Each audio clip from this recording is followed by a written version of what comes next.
တခုမှမပြောခဲ့တာလေနဲ့သိပါပဲဟန်ဆောင်လာတွေငါတခုမှမပြခဲ့တာလေနဲ့သိပါပဲ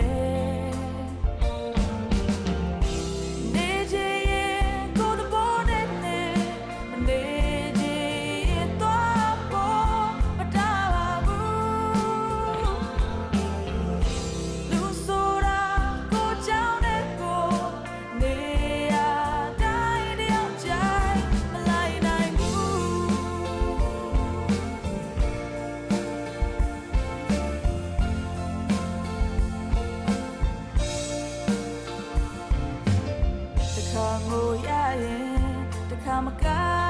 ပြုံးခဲ့ဘူးလားလေမမေ့လိုက်နဲ့အောင်အချိန်ရှိသေးတယ်နောက်ဆုံးလို့မစခင်မှာ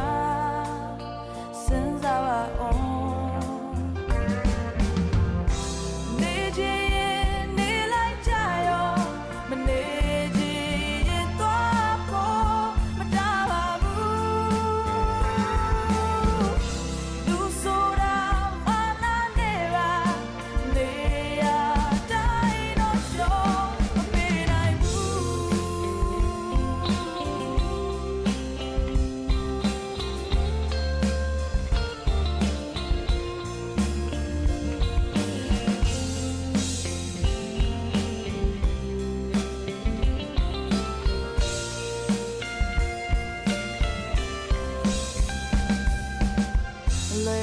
တွေ့ရင်ပိုခတ်တဲ့ချာဘဝတွေကို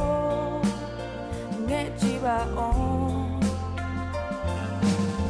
လိုစံတာတွေမပြေလို့မဖခင်မှာစဉ်းစားပါအောင်